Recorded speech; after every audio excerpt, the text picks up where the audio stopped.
preguntado alguna vez cuánto tiempo tarda la luz del Sol en llegar hasta nuestro planeta? La luz, a pesar de la gran velocidad a la que viaja, emplea 500 segundos aproximadamente en su trayecto desde el Sol hasta la Tierra. Este tiempo está relacionado estrechamente con la distancia entre los dos astros, que es de 150 millones de kilómetros aproximadamente. Además de la Tierra, en el sistema solar existen planetas que están más alejados del Sol, como por ejemplo Saturno. Saturno se encuentra aproximadamente a 1.425 millones de kilómetros del Sol. ¿Cuál será el tiempo que tarda un rayo de luz en viajar desde el Sol hasta ese planeta? Lo podemos investigar si aplicamos nuestros conocimientos sobre razones y proporciones.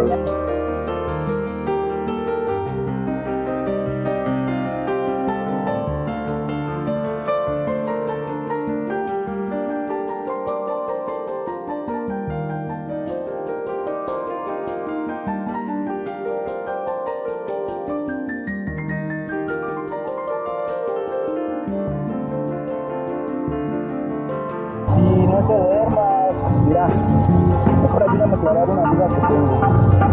¿Qué dices? ¿Te ayuda qué? Oye, ¿en cuánto tiempo llegaremos a Orizaba? No sé exactamente, pero lo podemos averiguar. ¿Y cómo le harías? Hasta ahora llevamos 2 horas de viaje y hemos recorrido más o menos unos 130 kilómetros. La distancia entre México y Orizaba es de 170 kilómetros aproximadamente. Entonces, si mantenemos la velocidad constante, podemos saber en qué tiempo vamos a llegar, ¿o no? Así es, porque la distancia y el tiempo se mantendrán en la misma proporción si la velocidad no cambia. Voy a intentar averiguarlo. 130 kilómetros es a 2 horas.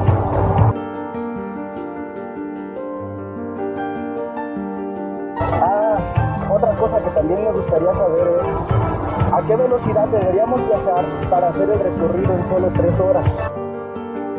Pues si queremos llegar más rápido tenemos que aumentar la velocidad. Pero antes déjame resolver el primer problema y después te contesto. El problema de nuestra amiga es un caso en el que intervienen cantidades que varían en forma proporcional. Al aumentar una cantidad, la otra puede aumentar o disminuir en forma proporcional. En la vida cotidiana, encontramos cantidades que varían de esta manera. Por ello, es importante el estudio y aplicación de las proporciones.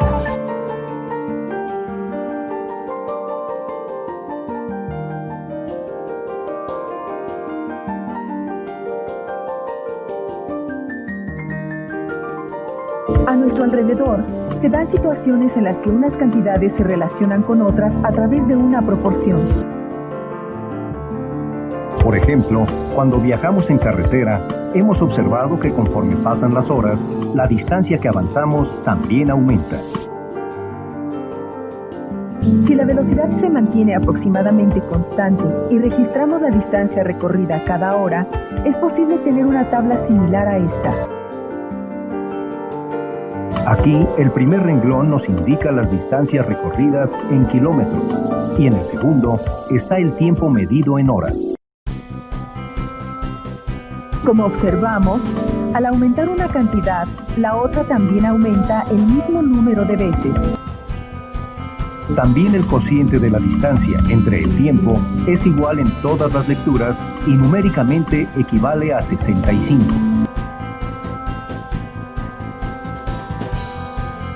Cuando los términos de una proporción presentan estas características, decimos que son directamente proporcionales. Es el caso de la distancia y el tiempo. Al viajar por carretera, por otra parte, nos hemos dado cuenta que si aumentamos la velocidad del carro, disminuimos el tiempo del recorrido. Si realizáramos el experimento varias ocasiones, obtendríamos una tabla como la siguiente. Si observamos detenidamente, nos percataremos que al aumentar una cantidad, disminuye la otra. En este caso, al aumentar la velocidad, el tiempo de viaje es menor. Y a la vez, el producto de la velocidad y el tiempo es igual a 270 en todas las lecturas. Las dos características anteriores son propiedades de la variación inversamente proporcional. La variación de la velocidad con la distancia y el tiempo, como lo vimos en las tablas, queda resumida en esta fórmula. Y si la velocidad es constante, entonces existe una variación directamente proporcional entre la distancia y el tiempo. Pero si la distancia es la constante, entonces existe una variación inversamente proporcional entre la velocidad y el tiempo. Como hemos visto, las magnitudes físicas están relacionadas de distintas maneras y es importante conocerlas.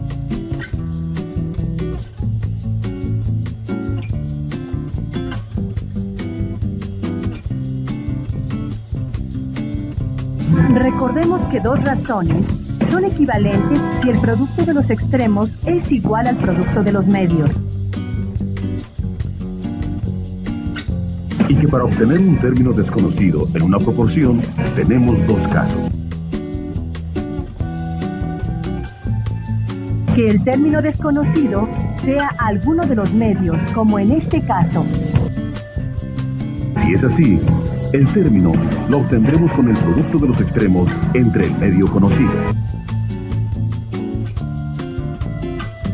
Si el término que no conocemos es uno de los extremos, lo calcularemos como el producto de los medios entre el extremo conocido. Las proporciones se usan para resolver problemas de variación directa o inversamente proporcional. Por ejemplo, si yo compro un libro, pagaré únicamente el precio de un ejemplar.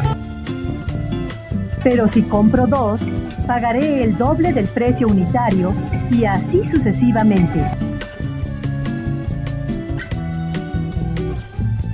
La variación entre los libros y su precio es directamente proporcional, porque al aumentar una cantidad, aumenta la otra el mismo número de veces. Cuando tenemos dos cantidades directamente proporcionales y deseamos formar una proporción con ellas, lo haremos de la siguiente forma. Diremos, 60 pesos es a un ejemplar, como 120 pesos es a 2 libros.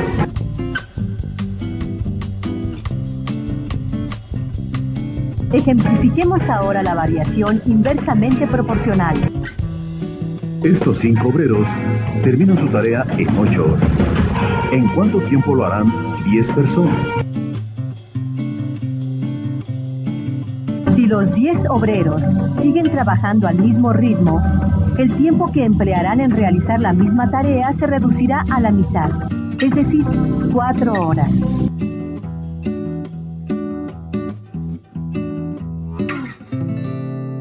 Como observamos, el número de obreros y el tiempo en que terminan una obra son cantidades inversamente proporcionales. Y considerando que el producto de magnitudes inversamente proporcionales es siempre constante.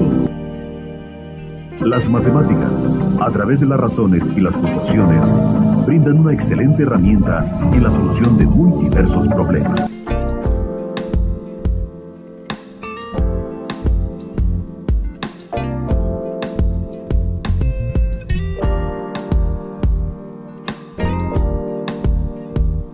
¿Qué pasó?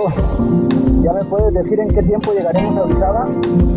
Bueno, a partir de los datos que tengo es fácil formar una proporción. 2 horas es a 130 kilómetros. Como cierto número de horas es a 270 kilómetros. Entonces, el término desconocido es igual al producto de los extremos entre el medio, o lo que es lo mismo, 270 por 2 entre 130 kilómetros. Es igual a 4.154 horas más o menos. Entonces, si llevamos 2 horas de camino, nos faltan otras 2 horas y fracción aproximadamente. Así es. Y si queremos hacer el viaje en solo 3 horas, ¿a qué velocidad deberíamos viajar? Como al aumentar la velocidad disminuye el tiempo, se trata de una variación inversamente proporcional. ¿Cuál es la velocidad promedio que llevamos? Ahorita vamos a 65 kilómetros por hora. Como sabemos que dos magnitudes inversamente proporcionales mantienen su producto constante, podemos decir que 65 kilómetros por hora multiplicados con 4.154 horas tiene que ser igual al producto de una velocidad que no conocemos por 3 horas, que es el tiempo en el que queremos llegar.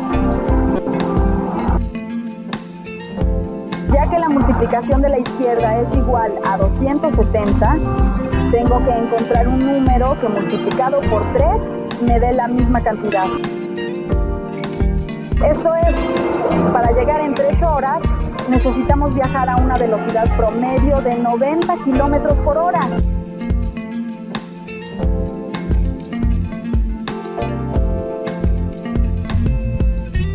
¡Córrele! Porque vamos muy lentos. Recuerda que Orizaba nos espera.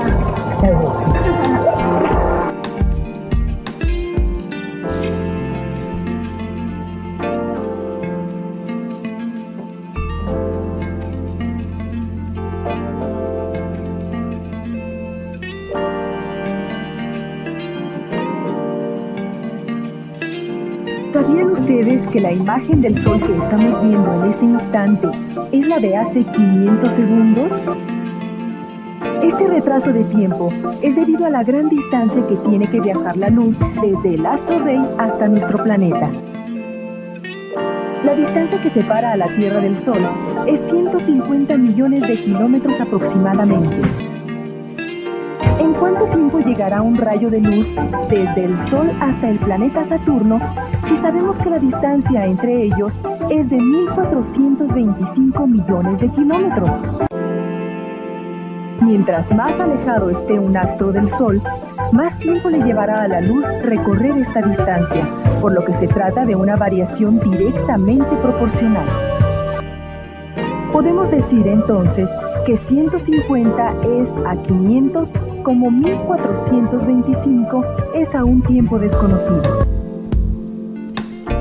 Y aplicando las propiedades de las proporciones, obtenemos el número desconocido. Así, el tiempo que tarda la luz del Sol en llegar a Saturno es 4.750 segundos, que equivalen a 1 hora y 19 minutos. Las distancias en el universo son tan grandes que a la luz le lleva cierto tiempo recorrerlas.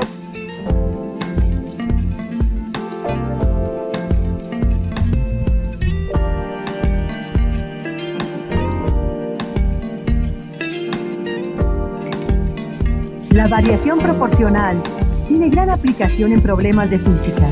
Un experimento común es aplicar diferentes pesos a una cantidad de gas que es fija. Para este caso en particular, las cantidades de interés son el volumen del gas y el peso que le aplicamos. ¿Qué pasará si en lugar del peso que vemos colocamos otro menor? ¿Aumentará o disminuirá el volumen del gas? Y si colocamos otro peso más pequeño, ¿qué pasa con el volumen? ¿Qué tipo de variación crees que tengan las magnitudes del peso del objeto y el volumen del gas, directa o inversa? Coméntalo con tus compañeros y obtengan sus conclusiones.